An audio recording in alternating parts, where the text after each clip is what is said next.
Econ students, this is Jacob Clifford. Now you know the drill. We're going to do some practice free responses for microeconomics. Free response number 2 from 2017.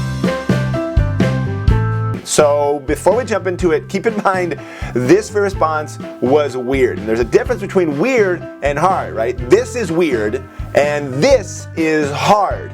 So don't freak out, because this one is a weird free response. Once you get used to it, you'll be fine. So try it on your own, see if you can do it. I'll go over all the answers, and of course, in the end, leave a comment. Let me know how you did, and let me have your questions so I can help you understand and learn this stuff, okay? Good luck, you're on your own. Do your best. Okay, how'd you do? Did you get tripped up? Was it weird? I told you, it's pretty weird. The AP test hasn't asked questions this style. The concept they have asked in the past several times, but not this style. And they ask you to do a lot of showing your work. And so you had to actually give the equation, or at least, show the numbers, not just, randomly pick some number. Normally I actually write this out by hand. In this case, I'm gonna do it on the actual free response down here on the bottom because, I'm gonna be referring to this table so much. So here we go, let's start this thing up in A. This firm uses 1 unit of capital and 1 unit of labor. So we're currently here with 1 unit of capital and 1 unit of labor. So here we are.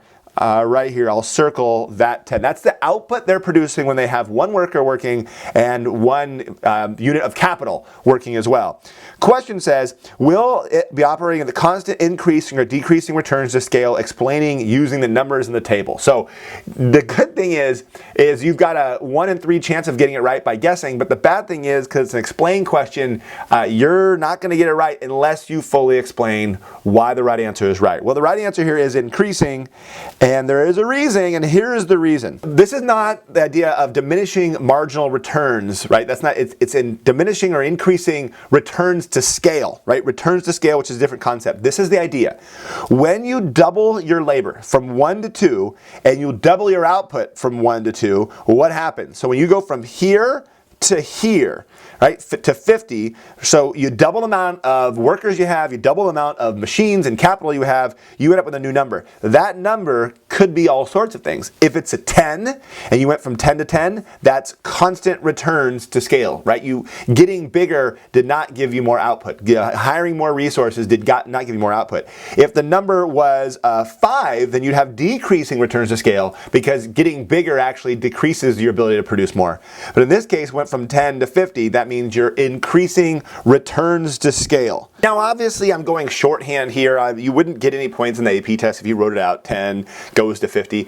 You have to actually spell it out. Now I'm not writing it out because I'm trying to be fast for this video, but I'd say increase returns to scale because when they double their inputs, they more than double their outputs. For example, they started with 10 output, and instead of only going up to 20 output and having constant returns to scale, they doubled their inputs and had 50 output, which is more than double the total. All right, let's jump into B, where things start getting even more weird. In I, calculate the marginal product for the 3rd unit of labor and then show your work. The marginal product of the 3rd. Now, keep in mind, we're not looking at all in this range anymore. It told you for the whole question where we are. We now have 2 units of capital, 2 units of capital, and there are 3 units of labor. So 2 units of capital, 3 units of labor is right here. This is the scenario we're in for the whole rest of the question. You can ignore all this other stuff. I mean, you're going to need it for answering questions, but understand we are hiring 3 workers and 2 capital for these questions. So here we go. Calculate the marginal product of the 3rd unit of labor. Show your work. 3rd labor work generates how much? Well, the answer we know is 25. Now, this is not dollars. This is marginal product, the additional output.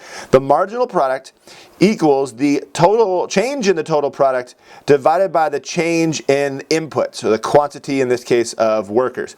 So as you hire an additional worker, you went from 2 to 3, right? 1 more worker, not 3 more workers, 1 more worker, your total output went from 50 to 75, and that's an increase of 25. 25 is the right answer. It's the marginal product.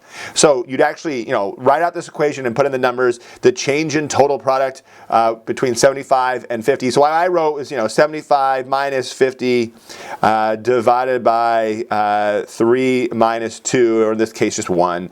So the 75 minus 50, right? The answer was 25, right? It's okay if you got that wrong. Let's see if you can do it again for the 2nd worker. What's the 2nd worker? So I'm asking you a new question just to verify you get this.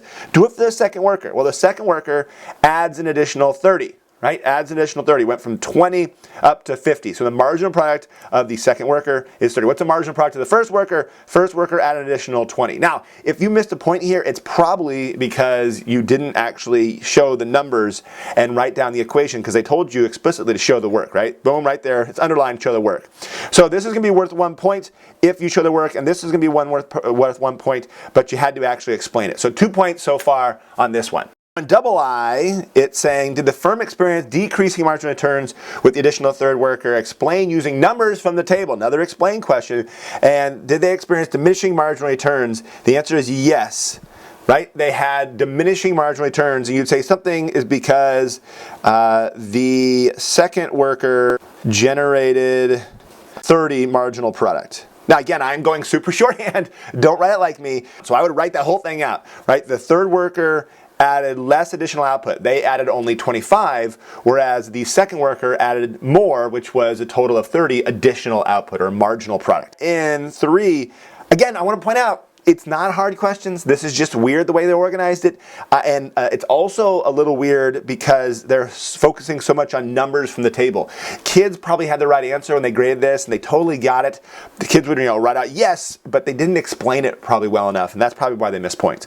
Again, of course, that's worth 1 more point right there. Okay, here we go. In number B3, calculate the firm's average total cost for the current level of production and show your work. Well, we know how much they're producing. They're producing 75 output, right? We know that. We also know the equation for the average total cost, which is the total cost divided by the quantity. So we already figured out the quantity. So if the average total cost equals the total cost divided by the quantity, we know the quantity. The quantity is 75. That was easy. The question is, what's the total cost? How do you calculate that? Well, go back to the top. They gave you all the information that you need.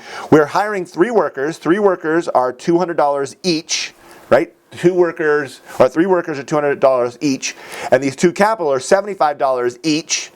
So these 3 workers brought in a total of $600 from labor, right? And then, of course, there's another $150 of capital, which is a grand total of $750, and you got a nice, pretty number. Oh, that's so pretty. When I calculated this, I was like, that feels good. The right answer was 10. Now, if you put 10, you wouldn't get the points because they ask you to show your work. You had to actually show the work. So 1 point right here. 10, notice this is in dollars because it's a cost. It's the average total cost. Whereas in BI, it wasn't in dollars. That was marginal product. So they're switching now to the cost. You didn't need to know any of this $75 and $20 junk until you got to this point.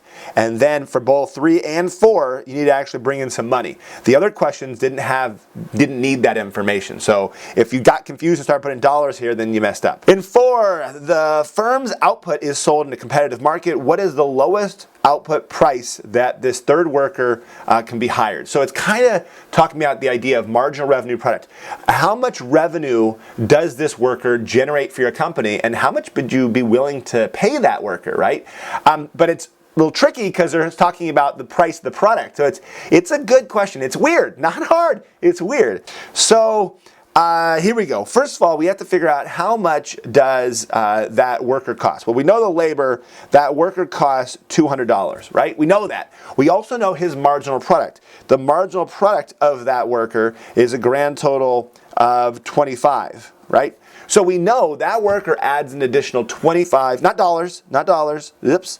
That worker adds an additional 25 output. We got that, and we know that he cost $20, right? So the question is, how much money do they have to generate to make it worth it to hire him? Well, if they don't generate $200 from this guy, then they're not going to hire him. So if he produces 25 stuff, how much does the price of that stuff have to be in order to justify hiring him in the first place? Well, the price would have to be $8, right? $8 times 25 would be equal to that $200 labor cost it costs to hire the guy in the first place.